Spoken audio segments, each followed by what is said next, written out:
Hello everyone, welcome back to my channel Shiksha competition. और सभी को हैप्पी होली आज एडवांस में ही मैं कर देती हूँ। हो सकता है कल क्लास आए, या वैसे तो मैं रिवीजन क्लास डाल ही दूंगी क्योंकि रिवीजन तो आपको करना ही है, एग्ज़ाम पास में आ रही हैं। ठीक है, लेकिन हो सकता है रिकॉर्ड ना करूँ, तो इसलिए मैं आपको अभी बोल देती हूँ। और भाषा विज्ञान का रिवीजन क्लास आज हम यहाँ पर करने वाले हैं। भाषा विज्ञान जो कि यूपीएससी या टीजीटी पीजीटी यूजीसी नेट हर जगह पर ये क्लास है जो आपके लिए बेनिफिशियल रहेगी।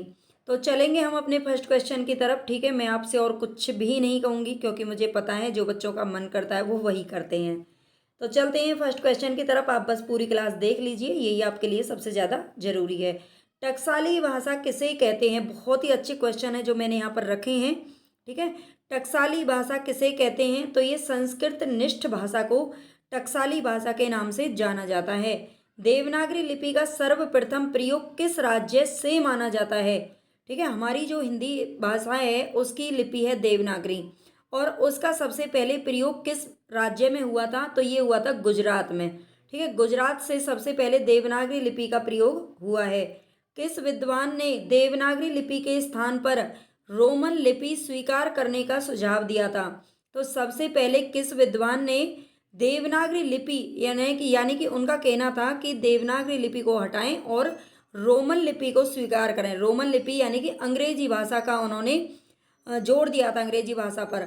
तो ये हैं सुनीत कुमार चटर्जी। ठीक है, सुनीत कुमार चटर्जी ने ये बात बोली थी। भाषा की कौन कौन सी विशेषताएं होती हैं, ये थोड़ा सा यहाँ पे आप पढ़ लीजिए, इंपॉर्टेंट होता है।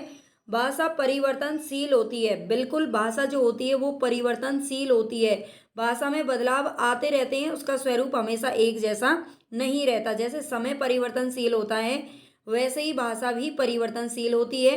भाषा पैतृक संपत्ति नहीं होती। ऐसा नहीं है कि ये किसी की मतलब बाप की जागीर हो। ठीक है, किसी की भी जागीर नहीं होती है, बिल्कुल किसी की कोई पर्सनल प्रॉपर्टी नहीं होती है। ये सबके लिए मतलब सार्वजनिक होती है, सामाजिक संपत्ति होती है। हर किसी का भाषा पर उतना ही अधिकार होता है जितना कि हमारा होता है, किसी और का होता है। ठीक है, भाषा सामाजिक संपत्ति होती है, बिल्कुल सही बात है। यहाँ पे ध्यान दे लेना, यहाँ पे नहीं लिखा हुआ है। ठीक है, क्योंकि ये क्वेश्चन 100% कहीं ना कहीं पूछा ही जाएगा। और उसमें पैतृक संपत्ति नहीं होती है या होती है ऐसे लिखा हुआ आता है, असत्य सत्य पूछ लेते हैं। भाषा अनुकरण द्वारा सीखी जाती है, बिल्कुल सीखी जाती है। आप कभी भी देख लेना, भाषा अनुकरण यानी कि जैसा हम दूसरों को बोलते हुए देखते हैं वही उसी भाषा का असर हमारी भाषा पर भी आ जाता है ना। तो ऐसा बिल्कुल होता है कि दो जो अनुकरण द्वारा तो हम भाषा सीखते हैं। बच्चे जब छोटे छोटे होते हैं तो वो अपने माँ बाप को और उनको देखकर ना, जब छोटे बच्चे होते हैं तो मुंह की तरफ इतना ध्यान से देखते हैं, वो होठों को चलते हुए देखते हैं। ठीक है, और अनुकरण द्वारा बहुत सी बातों को सीख जाते हैं। भाषा की प्रवृत्ति कठिन से सरल की ओर होती है। जब हम किसी भाषा को सीखना शुरू करते हैं तो हमें वो बहुत कठिन लगती है ना। एक छोटा बच्चा होता है जो अ अनार भी लिखना सीखता है तो उसे बहुत कठिन लगते हैं, लेकिन धीरे धीरे धीरे धीरे वो उसके लिए बहुत ही सरल हो जाते हैं। ठीक है, भाषा परंपरागत होती है। बिल्कुल, भाषा ऐसा नहीं है कि इसको साल 2 साल 4 साल 5 साल में बदल दिया जाए। ये परंपरागत हमारी मतलब पारंपरिक तौर पर चलती रहती है। ठीक है, तो ये सभी विशेषताएं जो आपको याद रखनी है भाषा से। देवनागरी लिपि का विकास किससे माना जाता है? तो ब्राह्मी लिपि से माना जाता है। हिंदी शब्दानुशासन ग्रंथ के रचनाकार कौन है? तो ये है किशोरी दास वाजपेयी। ठीक है, किशोरी दास वाजपेयी जी का ग्रंथ है कौन सा? हिंदी शब्दानुशासन, इसको याद रख लेना है। आगे चलेंगे। संघ की राजभाषा हिंदी और लिपि देवनागरी होगी, यह संविधान के किस अनुच्छेद में वर्णित है? यानी कि किस अनुच्छेद में ये कहा गया है कि संघ की जो राजभाषा है वो हिंदी होगी और लिपि देवनागरी होगी? तो ये अनुच्छेद 343 में इसको कहा गया है। राजभाषा आयोग जो कि 1955 में इसकी स्थापना हुई थी, मतलब बना था ये आयोग, इसके प्रथम अध्यक्ष कौन थे? तो बीजी खैर, यानी कि जिनका पूरा नाम है बाल गंगाधर खैर। वैसे इन्हें बीजी खैर इस तरीके से लिखा हुआ भी आता है और कभी कभी इस तरह से लिखा हुआ भी आता है। ठीक है, तो इसको हर तरीके से आपको याद रखना है, फुल फॉर्म शॉर्ट फॉर्म सभी। आगे चलेंगे। ग्रिम नियम का संबंध किससे है? ग्रिम नियम क्या होता है सबसे पहले तो आपको ये पता होना चाहिए। तो देखो, जो ग्रिम नियम है ना, ये दिया किसने था? सबसे पहले मैं इसको आपको बता देती हूँ, याकोब ग्रिम ने दिया था। ये एक जापानी विद्वान थे, याकोब याकोब ग्रिम। ठीक है, इनका नाम था। इन्होंने ग्रिम नियम दिया था और ये आया था 1822 ईस्वी में। ठीक है, 1822 ईस्वी में आया था। इस नियम का जो संबंध है वो है भारोपीय स्पर्शों से। ठीक है, ये बलाघात पर आधारित होता है। और तो इसका इतना सा याद रखना है, स्वेनिम विज्ञान या ध्वनि विज्ञान से इसका संबंध माना जाता है। भाषाओं के पारिवारिक वर्गीकरण का आधार क्या है, तो यह है इतिहास। ठीक है, भाषाओं का जो पारिवारिक वर्गीकरण है विश्व की पूरी भाषाओं को परिवारों में बांटा गया है, और जो कि इतिहास इसका मेन जो मूल है वो आधार है। ठीक है, और विश्व की भाषा परिवार भी आपको याद रखने चाहिए। 10 भाषाएं परिवार हैं, लेकिन उसमें से कुछ इंपॉर्टेंट हैं, जैसे भारोपीय परिवार। हमारी जो हिंदी है वो भी भारोपीय परिवार से संबंधित है। हिंदी हमारी भारोपीय परिवार से संबंधित है। इसमें भारत और यूरोपीय कुछ भाषाओं का मिक्सचर है ये। ठीक है, हिंदी के अतिरिक्त कौन सी भाषा देवनागरी लिपि में लिखी जाती है, तो मराठी भाषा पूछा जाता है क्वेश्चन। हिंदी तो देवनागरी में लिखी जाती है, सब जानते हैं, लेकिन और कौन सी अन्य भाषा है, वो है मराठी भाषा। आगे चलते हैं। एक बार कमेंट में ज़रूर मुझे बता देना कि आपको क्लास कैसी लग रही है, क्वेश्चन कैसे लग रहे हैं। ठीक है, वन लाइनर बना रही हूँ मैं, क्योंकि वन लाइनर की जो बुक है वो कोई भी आसानी से नहीं मिलती, ना ही मेरे पास है। बस जो मेरे पास बुक्स हैं, जो नोट्स हैं, उनसे मैंने वन लाइनर तैयार किए हैं आपके लिए। बहुत सारे क्वेश्चन हैं। ठीक है, डेली आप अच्छे से रिवीजन करिए। और जो प्लेलिस्ट बनी हुई है गद्य विधाओं का रिवीजन, उसमें बहुत सारे जो टॉपिक हैं काल हैं वो मैंने करवा दिए। बहुत अच्छे अच्छे क्वेश्चन वहाँ पे करवाए हैं। रामचंद्र शुक्ल जी मेरी बुक मेरे जो क्लासेस हैं उनका मेन आधार है ना, वहाँ से ही मैं क्वेश्चन है जो उठा रही हूँ। तो इनको आप अच्छे से पढ़ लेना, पेपर में आपको देखने को जरूर मिलेंगे। अगर अच्छी लगे तो लाइक, सब्सक्राइब और शेयर जरूर कर देना। हरियाणवी या बांगरू बोली किस अपभ्रंश से विकसित हुई है, तो ये हुई है पश्चिमोत्तरी सौरसेनी अपभ्रंश से। ठीक है, अपभ्रंश से हुई है, लेकिन किस अपभ्रंश से, सौरसेनी अपभ्रंश भी पूछा जाता है, या पश्चिमोत्तरी सौरसेनी अपभ्रंश। हरियाणवी या बांगरू एक ही भाषा का नाम है। पश्चिमी हिंदी की अन्य बोलियां कौन कौन सी हैं, तो पश्चिमी हिंदी की 5 बोलियां हैं। पश्चिमी हिंदी की 5 बोलियां होती हैं। खड़ी बोली, ठीक है, खड़ी बोली, ब्रजभाषा, कन्नौजी, बुंदेली और हरियाणवी। हरियाणवी या बांगरू एक ही नाम है। ठीक है, ये 5 उपबोलियां हैं। ठीक है, इनको याद रख लेना। पश्चिमी हिंदी की इंपॉर्टेंट है, बहुत ज़्यादा पूछी जाती हैं। पूर्वी हिंदी का विकास किस अपभ्रंश से माना जाता है, अर्धमागधी अपभ्रंश। ठीक है, अर्धमागधी अपभ्रंश से माना जाता है। पश्चिमी हिंदी का विकास सौरसेनी अपभ्रंश, पूर्वी हिंदी का विकास अर्धमागधी अपभ्रंश। ठीक है, और पश्चिमी हिंदी की बोलियां ये 5 हो गई, और पूर्वी हिंदी की बोलियां केवल 3 हैं। इनको अच्छे से रट लेना, अवधी, बघेली और छत्तीसगढ़ी। अवधी पे बड़ी की मात्रा आती है। अवधी, बघेली और छत्तीसगढ़ी, ये 3 अच्छे से याद रख लेना। इनके अलावा जो पूछी जाएगी वो पश्चिमी हिंदी की हो जाएगी। बिहारी हिंदी का विकास किस अपभ्रंश से माना जाता है, तो ये मागधी अपभ्रंश से माना जाता है। पूर्वी हिंदी अर्धमागधी से है, बिहारी हिंदी मागधी से है। ठीक है, इनको याद रखना बहुत ही इंपॉर्टेंट होता है। मगही और भोजपुरी किस उपभाषा की बोलियां हैं, बिहारी हिंदी। ठीक है, मगही, भोजपुरी और इसके अलावा होती है मैथिली। तो ये तीनों की तीनों किसकी उपबोली हैं, तो ये हैं बिहारी हिंदी की। ठीक है, उत्तर प्रदेश सरकार द्वारा गठित लिपि सुधार परिषद की 28-29 नवंबर 1953 को बैठक हुई थी, उसकी अध्यक्षता किसने की थी, तो तत्कालीन यानी कि उस समय के जो उपराष्ट्रपति थे डॉक्टर सर्वपल्ली राधाकृष्णन। ठीक है, इन्होंने अध्यक्षता की थी। उत्तर प्रदेश सरकार के द्वारा गठित हुई थी लिपि सुधार परिषद। ठीक है, लिपि सुधार परिषद 28-29 नवंबर 1953 को इसकी बैठक हुई थी, और उसकी अध्यक्षता की गई थी राधाकृष्णन जी के द्वारा। बहुत ही इंपॉर्टेंट क्वेश्चन है, और 2-3 क्वेश्चन इसमें बन रहे हैं, अच्छे से आप पढ़ लीजिएगा। हिंदी खड़ी बोली किस अपभ्रंश से विकसित हुई है, तो ये है सौरसेनी अपभ्रंश। हिंदी का पाणिनि किसको कहा जाता है, कामता प्रसाद गुरु को कहा जाता है। ठीक है, हिंदी का पाणिनि किसे कहते हैं, तो कामता प्रसाद गुरु को कहते हैं। इन्होंने, कामता प्रसाद गुरु ने हिंदी व्याकरण का एक ग्रंथ लिखा था। ठीक है, हिंदी व्याकरण नागरिक प्रचारणी के द्वारा इसको प्रकाशित किया गया था। 1920 ईस्वी में ये ग्रंथ इन्होंने लिखा था। ठीक है, इसको याद रख लेना। अंगिका किस राज्य की बोली है, तो ये है बिहार। ठीक है, बिहारी हिंदी के अंतर्गत नहीं आती, लेकिन ये बिहार में बोली जाती है। त्रिलोचन शास्त्री की कविताएं हिंदी के अतिरिक्त किस अन्य उपभाषा में लिखी गई हैं। त्रिलोचन शास्त्री जो कि प्रगतिवाद के कवि हैं, है ना, प्रगतिवाद, प्रयोगवाद, तो इस इन्होंने हिंदी के अलावा और कौन सी उपभाषा में अपनी रचनाएं की हैं, तो ये है मैथिली भाषा। ठीक है, मैथिली भाषा में की थी। किस तिथि को हिंदी को राजभाषा बनाने का निर्णय लिया गया था? हिंदी को राजभाषा कब बनाया गया था? 14 सितंबर 1949। इसीलिए हम 14 सितंबर को क्या मनाते हैं? राष्ट्रीय भाषा दिवस यानी कि राष्ट्रीय हिंदी भाषा दिवस मनाते हैं। ओकार बहुला बोली मानी जाती है छत्तीसगढ़ी। ठीक है, छत्तीसगढ़ी जो बोली है पूर्वी भाषा की उपबोली है ये, मतलब बोली है। ठीक है, छत्तीसगढ़ी, अवधी बघेली छत्तीसगढ़ी। और ये ओकार बहुला है, मतलब ऊ की जो मात्रा है ना वो इसमें ज़्यादा लगती है। पाली भाषा की समय सीमा मानी जाती है, सारी जो भी ये भाषाएं हैं उनकी समय सीमा आपको याद रखनी है। तो पाली भाषा की मानी जाती है 500 ईस्वी पूर्व से 1 ईस्वी तक। ठीक है, इसके बाद आई थी कौन सी? प्राकृत भाषा, और वो 1 ईस्वी से यानी कि 1 ईस्वी से कब तक थी? 500 ईस्वी तक। ध्यान रख लेना, ये पूर्व है, ये पूर्व में दिया हुआ है। 500 ईस्वी पूर्व से 1 ईस्वी तक, और 1 ईस्वी से 500 ईस्वी तक कौन सी थी? तो ये थी प्राकृत भाषा। इसके बाद आई थी अपभ्रंश भाषा, और इसका जो समय है वो है 500 ईस्वी से 1000 ईस्वी तक। ठीक है, और 1000 ईस्वी से अब तक हिंदी भाषा चल रही है। कौरवी किस बोली का अन्य नाम है? तो ये है खड़ी बोली।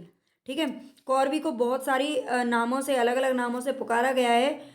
कौरवी भी इसे कहा जाता है, नागरी भी कहा जाता है, सरहिंदी भी कहा है, अलग अलग विद्वानों ने। हिंदुस्तानी भी इसको कहा गया है। ठीक है, देवनागरी लिपि में स्वर वर्णों की संख्या कितनी होती है? तो 11 होती है। मारवाड़ी किस भाषा की बोली है? तो ये राजस्थानी भाषा की है ना। आगे आपको डिटेल मिल जाएगी, इसलिए थोड़ा सा जल्दी चलते हैं।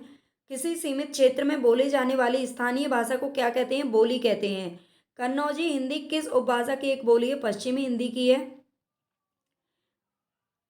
आगे देखते हैं, वाक्य विचार के अंतर्गत क्या अध्ययन किया जाता है? वाक्य का। ये क्वेश्चन पूछा गया था एक बार, लेकिन आप इसमें देखो, अगर ध्यान से देखा होगा तो वाक्य विचार कई बार क्या होता है, बच्चे कंफ्यूज हो जाते हैं। इसके जो ऑप्शन थे वो थे शब्दकोश, उसमें दे रखा था, हो सकता है बच्चे यही समझ ले कि शब्दकोश का ही किया जाता होगा पूरे का, है ना। जब ध्यान से नहीं पढ़े रहते हैं किसी चीज को तो कन्फ्यूजन होना जायज है। वाक्य विचार के अंतर्गत अध्ययन किया जाता है वाक्य का। पंजाबी भाषा की लिपि है गुरुमुखी, अंग्रेजी भाषा की लिपि है रोमन, और हमारी हिंदी भाषा की लिपि है देवनागरी। संविधान के किस अनुच्छेद में कहा गया है कि संघ की राजभाषा हिंदी और लिपि देवनागरी होगी? अनुच्छेद 343 में कहा गया है। राजस्थानी भाषा की उपबोलियां कौन कौन सी हैं? राजस्थानी भाषा की 4 प्रकार की उपबोलियां हैं, मारवाड़ी, जयपुरी, मालवी और मेवाती। ठीक है, 4 प्रकार इसके होते हैं, ये इंपॉर्टेंट हैं, आपको अच्छे से याद रखने हैं। मारवाड़ी, जयपुरी, मालवी और मेवाती। खड़ी बोली किस किस क्षेत्र में बोली जाती है? तो रामपुर, मुरादाबाद, बिजनौर, सहारनपुर, मेरठ, देहरादून, दिल्ली, गाजियाबाद, है ना, इधर वाले क्षेत्र में बोली जाती है। दिल्ली के आसपास के जो इलाके हैं उनमें। इनको आप अच्छे से याद रख लेना, क्योंकि अवधी भाषा एक खड़ी बोली है ना। ये 2-3 भाषाएं जो बहुत ज़्यादा पूछी जाती हैं बार बार। हिंदी की मूर्धन्य ध्वनियाँ कौन सी होती हैं? आपने स्पर्श व्यंजन जरूर पढ़े होंगे, तो उनमें मूर्धन्य यानी कि जिन भाषा को, जिन वर्णों को बोलते समय हमारी जो जिह्वा है वो मूर्धा को छूती है, मतलब टच होती है उससे, जो दांतों के पिछले वाला हिस्सा है, मसूड़ों वाला भाग, वहां से। तो ट ठ ड ढ, ये आप बोल के देख लेना, ये मूर्धन्य ध्वनियाँ हैं।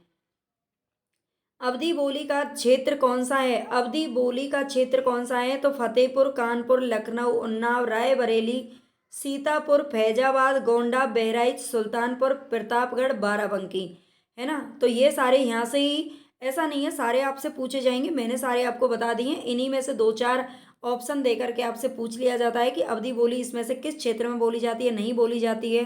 ठीक है, इसको याद रख लेना। हिंदी की कितनी उपभाषाएं हैं? तो इम्पोर्टेंट है, इसको देख लेते हैं एक बार, जो हम पढ़ रहे हैं इतनी देर से। पश्चिमी हिंदी, पूर्वी हिंदी, वो हिंदी की उपभाषाएं हैं 5। ठीक है, 5 उपभाषाएं हैं। पश्चिमी हिंदी, राजस्थानी हिंदी, पूर्वी हिंदी, बिहारी हिंदी और पहाड़ी हिंदी। ठीक है, ये 5 उपभाषाएं हैं किसकी? हिंदी की। मात्रा स्वर को क्या कहते हैं? तो समरूप और ग्रेफीम कहते हैं, समरूप या ग्रेफीम। मुस्लिम शासकों के समय भारत में न्यायालय की भाषा कौन सी थी? तो ये थी अरबी फारसी।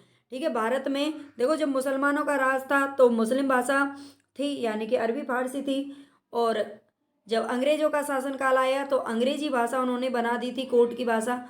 ठीक है, तो इसको भी याद रख लेना है। बाद में हिंदी के लिए बहुत सारी जद्दोजहद करनी पड़ी थी हमारे कुछ विद्वानों को, है ना, जिसका आज ये नतीजा है कि हम हिंदी बोल पा रहे हैं। वैसे तो हिंदी बोलने में आजकल क्या है कि जो पढ़े लिखे लोग हैं उनको तो बहुत ही शर्म आने लग गई है ना। आप किसी को भी देख लेना, वो इंटरव्यू भी देंगे तो सब कुछ इंग्लिश में ही बोलेंगे, है ना।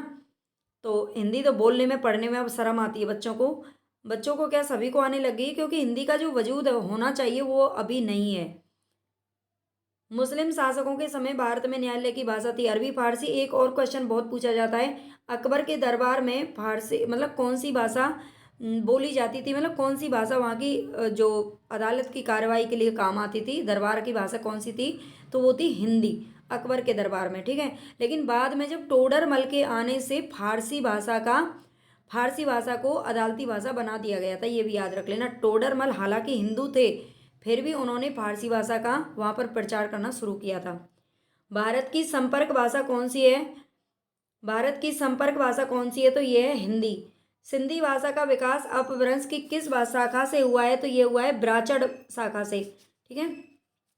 सिंधी भाषा का जो विकास है वो ब्राचड़ से हुआ है ना, पंजाबी लहंदा से, ऐसे ये भी पूछे लिए जाते हैं। भाषा विज्ञान की दृष्टि में प्रियतन लाघव का अर्थ क्या है? यह उच्चारण की सुविधा, ठीक है। भाषा विज्ञान की दृष्टि में प्रियतन लाघव का अर्थ क्या है? उच्चारण की सुविधा।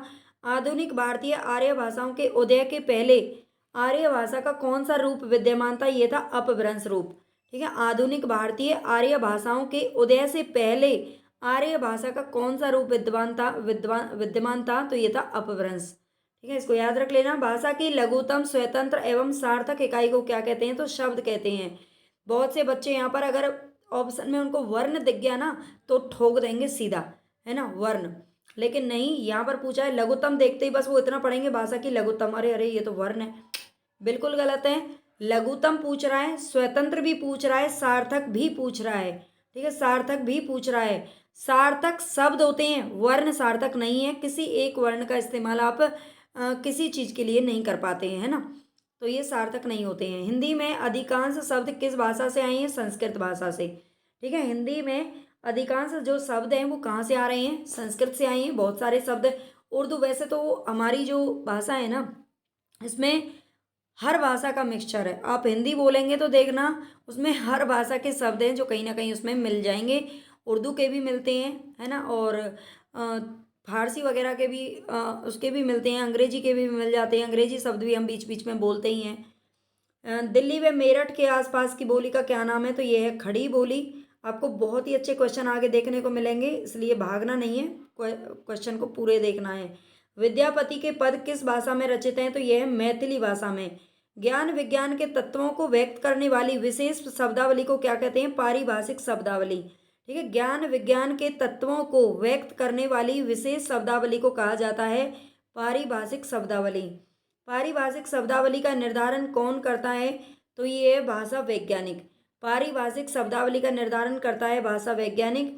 वैज्ञानिक शैली का तात्पर्य किससे होता है? तो ये वस्तुनिष्ठ शैली से होता है, ठीक है। वैज्ञानिक शैली का तात्पर्य किससे होता है? वस्तुनिष्ठ शैली से होता है।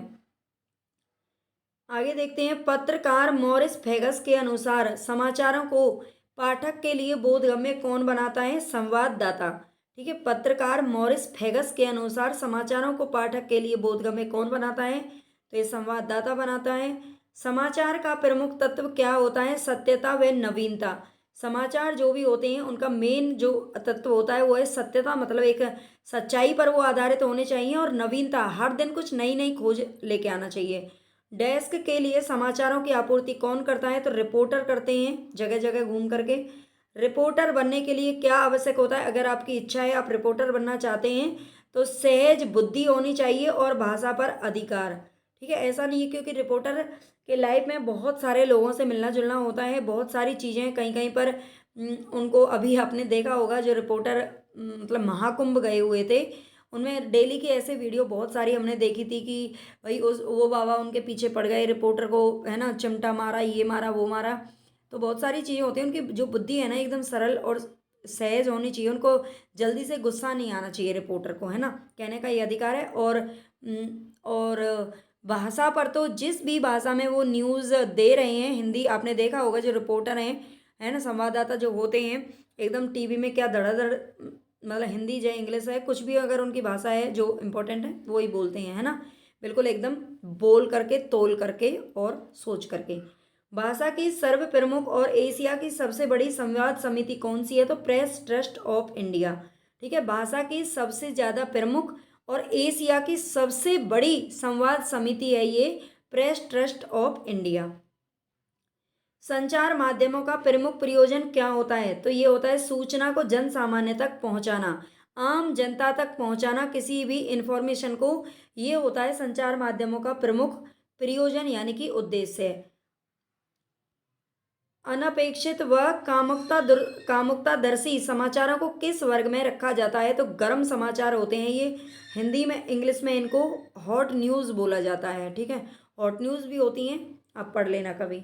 अनपेक्षित व कामुकतादर्शी समाचारों को गर्म समाचारों में रखा जाता है। किस रस को रसराज की संज्ञा दी जाती है? श्रृंगार रस को दी जाती है। वैसे देखो मैं आपको बता देती हूँ, जो श्रृंगार है वो ऐसे लिखा जाता है अगर आपसे पूछ लिया जाए ये शब्दावली में, लेकिन जब हम अपने फ़ोन में टाइप करते हैं ना तो यही आता है, ये वाला आता नहीं है, इसलिए यहाँ पर ये करना पड़ता है। ठीक है, फ़ोन या जब जब भी हम टाइप करते हैं, आप टाइप करके देखना फ़ोन लैपटॉप किसी में भी ये वाला नहीं आता है। ठीक है, तो ये वाला इसलिए लिखना पड़ता है, अदरवाइज़ मैं हमेशा कोशिश करती हूँ कि मैं आपको सही शब्द लिख करके दूँ। अनुनासिक व्यंजन कौन से होते हैं? तो वर्ग का पंचमा अक्षर होते हैं। आपने देखे होंगे जो ये वाले होते हैं ना, ये वाले, ये और ये और ये, पहले ये आता वैसे, और ये और ये। ठीक है, ये 5 अक्षर हैं, ये अनुनासिक व्यंजन है और ये वर्म का पंचमा अक्षर होता है। टीवी चैनलों पर कमर्शियल ब्रेक से तात्पर्य क्या है? कमर्शियल जो ब्रेक आती हैं उनका मतलब होता है विज्ञापन। कमर्शियल का मतलब होता है जो केवल हमारे मतलब जो विज्ञापन होते हैं ना, कमाई के लिए, कमाई यानी कि इनकम के लिए जो यूज होते हैं चीज़ें। ठीक है, खसखोरा या गोरखाली भाषा कहाँ की है? तो नेपाल की राजभाषा है ये। ठीक है, इसको भी याद रख लेना है, पूछ ली जाती है। कोई भी बोली है भाषा मानकता प्राप्त करने पर हो जाती है सरल। कोई भी बोली भाषा, कोई भी बोली या भाषा मानकता प्राप्त करने पर कैसी हो जाती है? तो सरल हो जाती है। व्यवहार के आधार पर शब्दों के कितने भेद होते हैं? अपने अर्थ के आधार पर शब्द पढ़े होंगे और पढ़े होंगे, लेकिन व्यवहार के आधार पर शब्द 2 प्रकार के होते हैं, सामान्य शब्द और तकनीकी शब्द। खरोष्ठी लिपि की उत्पत्ति किससे हुई है? तो अरमाइक लिपि से हुई है भाई। इतने सारे क्वेश्चन हम पढ़ लिए हैं और अगर अब तो आपको पता है चल ही हुआ होगा कितने अच्छे क्वेश्चन हैं आपके लिए। तो अगर आपको अच्छे लग रहे हैं भाई, इतनी मेहनत करनी पड़ती है, तो प्लीज़ अभी पहले आप एक बटन दबा करके लाइक, सब्सक्राइब और शेयर जरूर कर लेना। जिन्होंने सब्सक्राइब नहीं किया है ना भाई, बिल्कुल ज़रूर कर लेना, है ना, कर भला तो हो भला। नागरी लिपि सुधार समिति के संयोजक कौन थे? काका कालेलकर थे। ठीक है, नागरी लिपि सुधार समिति। ईसाई मिशनरियों का प्रधान केंद्र कहाँ था? है ना, तो ये था श्रीरामपुर। प्रयोजन मूलक भाषा का प्रमुख संबंध किससे होता है? जीविकोपार्जन। प्रयोजन मूलक का मतलब होता है ऐसी भाषा जिससे हम आगे जाकर के अपनी जीविका कमा सकें, ये होती है प्रयोजन मूलक भाषा। ठीक है, आगे देखते हैं इतिहास के प्रति भारतीय दृष्टिकोण क्या है? अध्यात्म परक। ठीक है, इतिहास के प्रति जो भारतीय दृष्टिकोण है वो अध्यात्म परक है। पाली भाषा के सर्वप्रधान वैयाकरण कौन है? कच्चायन। ठीक है, पाली भाषा के सर्वप्रधान वैयाकरण कौन है? तो ये कच्चायन है। अपभ्रंश भाषाओं का विकास किससे हुआ है? प्राकृत भाषा से हुआ है। खड़ी बोली गद्य के विकास का मूल आधार क्या है? खड़ी बोली के व्याकरण का मानकीकरण हो जाना। हिंदी को संघ की राजभाषा बनाने का जो प्रस्ताव संसद में पारित हुआ था, उसके प्रस्तावक कौन थे? श्री गोपाल स्वामी अयंगर। ठीक है, श्री गोपाल स्वामी अयंगर थे। हिंदी को संघ की राजभाषा बनाने का प्रस्ताव इन्होंने पारित किया था, मतलब प्रस्ताव इन्होंने दिया था वहाँ पर। ठीक है, प्रस्तुत किया था। आगे चलते हैं, राष्ट्रीय भाषा का दर्जा किस भाषा को प्राप्त होता है? जो पूरे राष्ट्र में सर्वाधिक बोली जाती है। हमारी हिंदी को अभी तक राष्ट्रीय भाषा का दर्जा प्राप्त नहीं है। ठीक है, राष्ट्रीय भाषा कहते हैं लेकिन संविधान में उसको केवल राजभाषा का दर्जा है जो प्राप्त है। ठीक है, राष्ट्रीय भाषा का नहीं है। भारतीय भाषाओं के भाषा सर्वेक्षण का कार्य संपादन एवं कई खंडों में उसका प्रकाशन किस विद्वान की अध्यक्षता में संपन्न हुआ था? तो जॉर्ज ग्रियर्सन की अध्यक्षता में हुआ था। ठीक है, भारतीय भाषाओं के भाषा सर्वेक्षण का कार्य कार्य संपादन और कई खंडों में उसका प्रकाशन हुआ था जॉर्ज ग्रियर्सन के। इन्होंने भी हमारे हिंदी साहित्य के लिए काफ़ी कुछ किया था। हिंदी की वैज्ञानिक एवं तकनीकी शब्दावली के निर्माण का कार्य करने वाली संस्था का नाम क्या है? तो वैज्ञानिक एवं तकनीकी शब्दावली आयोग 1961 में इसकी स्थापना हुई थी। ठीक है, ये भी याद रख लेना। आगे चलते हैं। भोजपुरी भाषा अपने व्याकरण ढांचे में किस भाषा से काफ़ी समानता रखती है? तो बांग्ला भाषा से रखती है। भोजपुरी भाषा अपने व्याकरण ढांचे में किससे समानता ज़्यादा रखती है? तो बांग्ला भाषा से। कुमाऊनी भाषा भाषी क्षेत्र कौन से हैं? रानीखेत, नैनीताल, अल्मोड़ा, पिथौरागढ़, चंपावत, बागेश्वर आदि। कुमाऊनी ये पहाड़ी भाषा से निकली हुई हैं। ठीक है, गढ़वाली, कुमाऊनी, और इनको आप याद रख लेना। ये जो उधर के पहाड़ी क्षेत्र हैं, उत्तराखंड वगैरह, हिमाचल प्रदेश, उधर बोली जाती हैं। हिंदी की वैज्ञानिक एवं तकनीकी शब्दावली के निर्माण हेतु संस्कृत शब्दों को प्राथमिकता देते हुए उपयोगी शब्द ग्रहण किए जाते हैं कहाँ से? हिंदी की वैज्ञानिक एवं तकनीकी शब्दावली के निर्माण के लिए संस्कृत शब्दों को प्राथमिकता देते हुए और बाकी के उपयोगी शब्द कहाँ से ग्रहण किए जाते हैं? तो सभी मान्यता प्राप्त भारतीय भाषाओं से। और मान्यता प्राप्त भाषाएं कितनी हैं? तो ये हैं 22 भाषा जो हमारे संविधान में वर्णित है। अवधी भाषा की शब्दावली कैसी है? तो यह तद्भव बहुला। ठीक है, अवधी भाषा की शब्दावली है तद्भव बहुला। अनेक संशोधन कमीशन के प्रयासों के बावजूद देवनागरी लिपि परिपूर्णता नहीं पा सकी। इसका मूल कारण क्या है?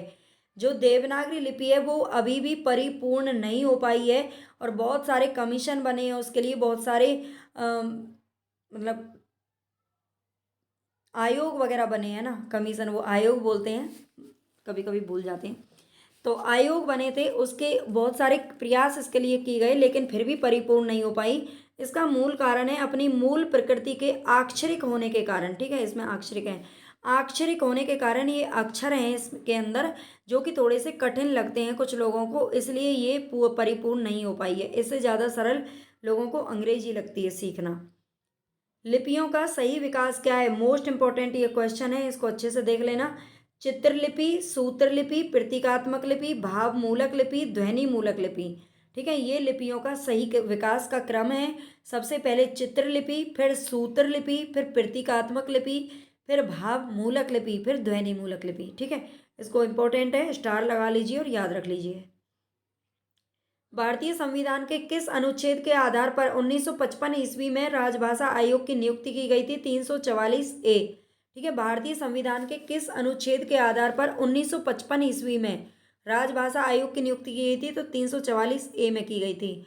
जिन ध्वनि चिन्हों द्वारा मनुष्य परस्पर विचार विनिमय करता है उसको समष्टि रूप में भाषा कहते हैं। भाषा की ये परिभाषा किसने दी है? तो डॉक्टर बाबूराम सक्सेना ने दी है।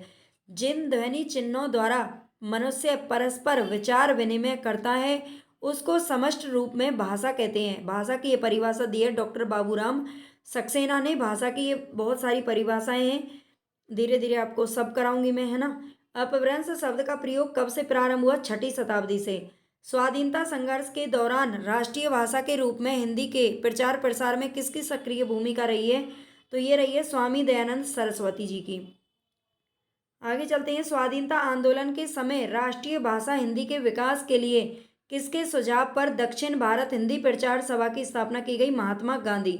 ठीक है, स्वाधीनता आंदोलन के समय राष्ट्रीय भाषा हिंदी के विकास के लिए किसके सुझाव पर दक्षिण भारत हिंदी प्रचार सभा की स्थापना की गई थी? तो महात्मा गांधी के सुझाव पर की गई थी।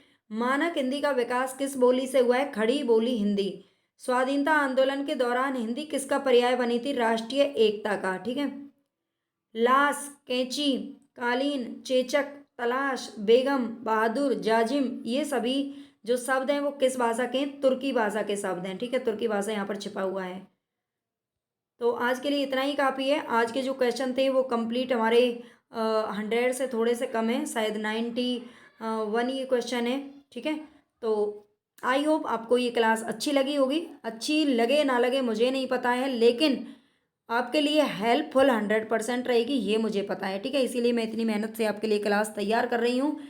कई सारी बुक्स का मतलब ऐसा नहीं है कि वन लाइनर क्वेश्चन बनाना क्या है कि मिलती नहीं है कोई आसानी से बुक, तो इसलिए इनको बनाना थोड़ा सा कठिन होता है, लेकिन आपको ये ज़्यादा यूज़फुल रहेंगे, इसलिए मैं इनको बना रही हूँ। और बच्चों की डिमांड भी है वन लाइनर की, तो अगर आपको क्लास पसंद आई हो तो लाइक सब्सक्राइब करके ज़रूर जाना, कोई कसम नहीं दूंगी, लेकिन हाँ आपको अपनी ईमानदारी दिखानी है और क्या कर सकते हो। चलते हैं, बाय बाय।